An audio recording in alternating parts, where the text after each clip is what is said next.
bienvenue, benvenuti. Bienvenue donc à tous et à toutes pour cette vidéo unboxing d'un coffret que je ne vous avais pas présenté, tout simplement. Il ne s'agit pas de slasher, mais on reste quand même dans l'horrifique, à savoir le coffret de Critters. Voilà. Il s'agit d'un coffret import des États-Unis, un coffret bien rigide comme je les aime. Forcément, il s'agit d'un coffret Blu-ray. Ça va de soi, sinon je l'aurais précisé. Donc du coup, à l'arrière, qu'est-ce qu'il y a de spécial à part ces fameux crits, les critters? Alors malheureusement, sur cette édition, vous n'aurez pas de VF, encore moins de sous-titres en français. Hein. Mais vous avez quand même au moins les sous-titres en anglais. Voilà, pour ceux et celles qui ont des soucis avec l'anglais, qui le comprennent plus ou moins, et voilà, peut-être que des fois, avec au moins les sous-titres, ça peut aider. Voilà, en tout cas, c'est ce que moi je me dis. Voilà, ce fameux coffret de Critters, puisque nous, en France, aujourd'hui, on n'a que l'édition, une belle édition, hein, mine de rien, mais qui date, hein, DVD, contenant les 4 films. Hein. Alors moi, dedans, vous allez vous dire, oui, il y a un petit problème, parce qu'il y a 5 films. Alors, le 5e film qui s'appelle Critters Attack, où on retrouve notamment l'actrice Dee Wallace, malheureusement, c'est pas un film qui est pas dedans. Je dis malheureusement, mais heureusement, parce que moi, personnellement, ce n'est pas du tout un film que j'apprécie. Encore moins la mini-série qu'ils ont fait, pour ceux et celles qui étaient au courant. Hein. Voilà, moi, je vais juste m'attarder sur ces films et vous faire voir, hop, ce que ça contient. Certes, les 4 premiers films, vous l'avez bien compris. Voilà, donc voilà. Pour ce qui est du coffret, bon, il y a rien de spécial. Le visuel est assez sympathique, hein, pour ma part en tout cas. Euh, Pas d'effet de glossy. Ça aurait été sympa, voilà, d'avoir ce petit côté de glossy sur les yeux, voire même sur le titre de Critters. Donc voilà, encore une fois, là, sur le côté, bon, on reste assez simple. Hein, on voit encore là les autres Critters. Donc, ce qui est sympa, c'est que bon, ça commence là, mais on est vraiment dans une vraie continuité si vous regardez bien, euh, où en fait on voit plein de Critters, tout simplement. Alors là, en matière de bonus, alors c'est pas foufou, hein, vous allez me dire. Hein. Bon, vous avez les bandes annonces, vous avez un making of qui revient sur les 4 films. Là, il s'agit d'une édition remasterisée en 2K, ne serait-ce que pour le premier film. Hein.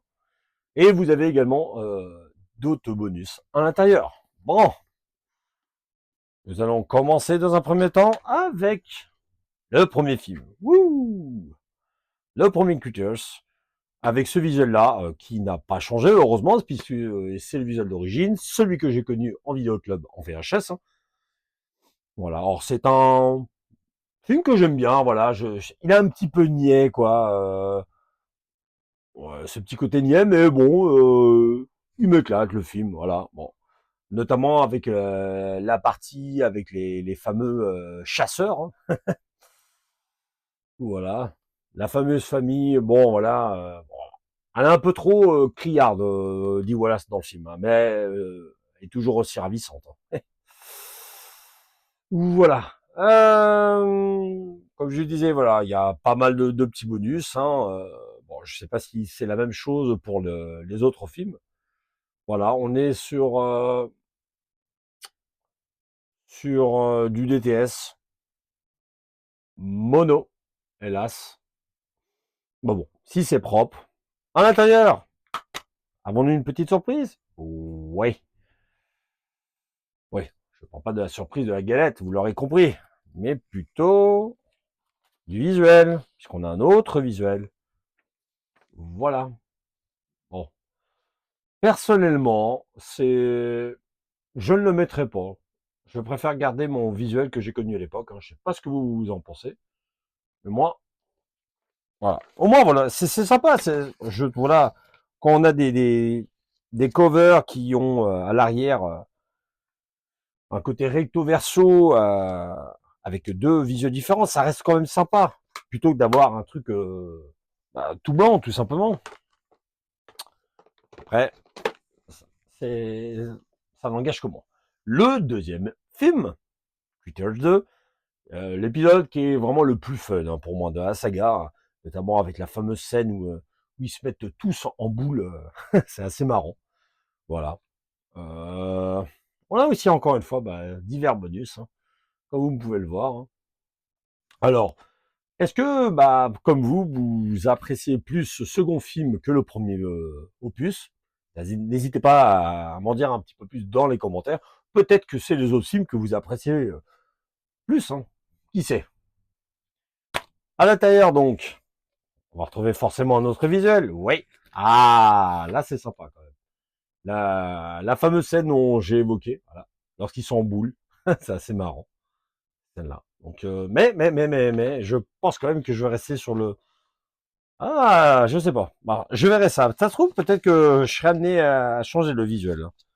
Je verrai bien. Je sais que voilà, c'est encore une fois le visuel que moi j'ai connu à l'époque au vidéoclub, mais, j'avoue que je me tâte. Je me tâte. Le troisième opus, où on a dedans notamment un certain Leonardo DiCaprio, un jeune Leonardo DiCaprio. Voilà, c'est un huis clos, tout se déroule dans un building, un immeuble, enfin bref. Assez sympa, mais on sentait déjà le film baisser un cran en dessous, hein, pour ma part. Hein. Ça n'a jamais été des grands films, mais bon, c'est sympa quand même. Les fameux critères, ça va être notamment le retour de ce fameux personnage hein, qui était présent dans le premier opus.